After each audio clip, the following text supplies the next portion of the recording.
Bom, agora eu vou falar para vocês sobre a importância da diversidade na ciência. Então, eu vou começar falando sobre um estudo que foi produzido pela McKinsey, que é uma firma de consultoria. Eles analisaram como a diversidade de gênero e étnica estava correlacionada com o desempenho financeiro. E concluíram que quanto maior a diversidade de gênero, melhor o desempenho. Quanto maior a diversidade étnica, melhor o desempenho. E quanto pior, quanto mais iguais eram as pessoas, pior o desempenho financeiro. Isso significa que produtividade e rentabilidade estão associadas com diversidade.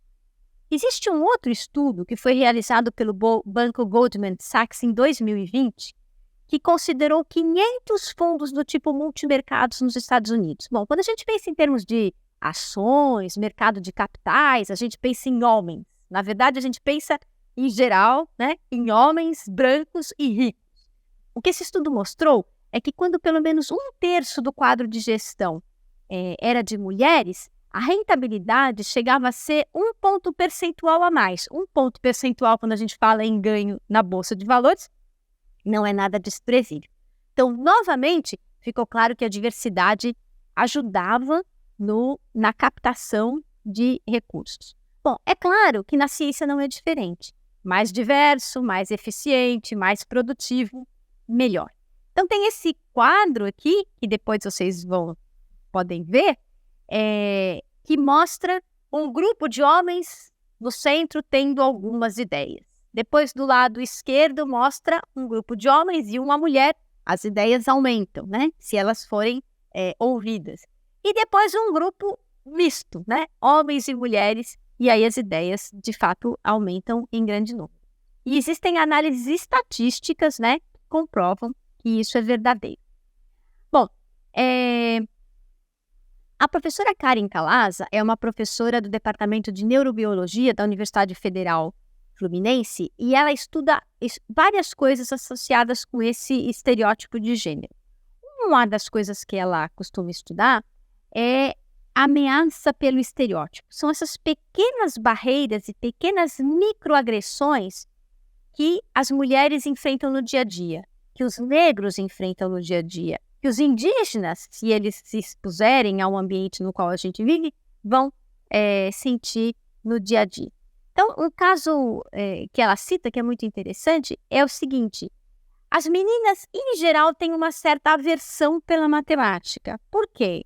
Porque dizem para essas crianças ou para essas meninas que matemática é muito difícil, matemática é coisa para os rapazes, você vai se dar mal. E elas se dão mal, elas estão respondendo às expectativas que estão sendo colocadas em cima delas. Por outro lado, se elas souberem que essa ameaça pelo estereótipo é completamente irreal, que rapazes e meninas têm a mesma capacidade cognitiva, elas se dão bem. E às vezes elas se dão melhor do que os rapazes, porque mulheres gostam de estudar, são determinadas muitas vezes.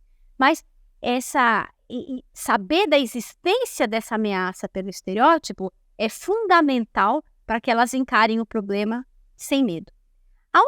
O outro estudo que a Karen Calaza faz é sobre o viés implícito, e as influências sociais que estão ocultas aí no decorrer da nossa vida, na nossa trajetória estudantil e acadêmica. E aí ela também conta vários casos interessantes, e aí esses 2 vídeos que eu estou mencionando estão disponíveis lá no canal Mulheres da Ciência, se vocês quiserem assistir. Mas um dos casos que ela conta, que é particularmente interessante, é o seguinte: foram produzidos currículos falsos, 2 idênticos. Um dos currículos foi o nome de um homem e no outro currículo foi o nome de uma mulher. Esses 2 currículos foram encaminhados, por exemplo, para uma mesma empresa que estava querendo contratar pessoas, ou para uma mesma universidade que estava querendo contratar professores. Sistematicamente, quando esses estudos foram feitos, quando esses currículos todos foram despachados e depois o resultado foi aferido, o que se viu é que os homens eram sempre contratados em detrimento das mulheres. Percebam, com o mesmo currículo. A diferença era o nome. A outra coisa incrível é que quando os dois eram contratados, muitas vezes os homens tinham um salário maior. Então, esse, de fato, é um problema social que está aí e com o qual a gente tem que lidar. E ainda existe um efeito que se chama efeito tesoura.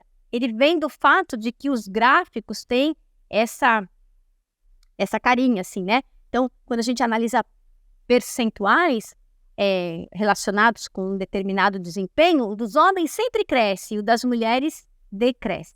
E esse efeito tesoura é algo que tem essa coisa do gráfico e tem a ideia de que as mulheres são, de fato, cortadas da sua ascensão profissional. Isso é uma coisa muito recorrente e aparece em vários estudos e avaliam, por exemplo, evasão de estudantes, o que acontece com rapazes e o que acontece com meninas, o que acontece com pessoas que chegam no topo da carreira, rapazes e meninas, mesmo em áreas onde a maioria absoluta é de mulheres, né? Áreas de humanidades, por exemplo, filosofia, tem muitas mulheres. A gente vai olhar quem são as pessoas que estão no topo lá da produção científica ou chefes de alguma instituição e assim por diante, em geral são homens. Um exemplo gritante disso é o número de prêmios Nobel recebidos por mulheres. Nesse ano de 2021, ou até este ano de 2021, apenas 5 mulheres, 5 uma mão, ganharam o prêmio Nobel em Física num total de 216 homens. E apenas 7 mulheres ganharam o prêmio Nobel em Química num total de 186 homens. Somos minoria na física, somos minoria na química, mas não tanto. Isso nos leva a discutir essa falta de equidade de gênero que existe na sociedade de um modo geral, na academia em particular. E isso também está associado com outro fenômeno que acontece em geral na sociedade, que é o assédio, né? Então, eu vou ler aqui o que a Sheryl Sandberg disse num livro que se chama Faça Acontecer. Ela diz o seguinte: quando as mulheres erguem a voz, correm o risco de contrariar o estereótipo de gênero dominante, o que faz algumas pessoas julgarem-na agressiva. Quando uma garota tenta liderar, logo a rotulam de mandona. E aí, uma outra estudiosa do assunto gênero, que se chama Jennifer Berdal, disse o seguinte: isso também explica os padrões de assédio sexual. Estudos mostram que a motivação primária de assédio não é sexual.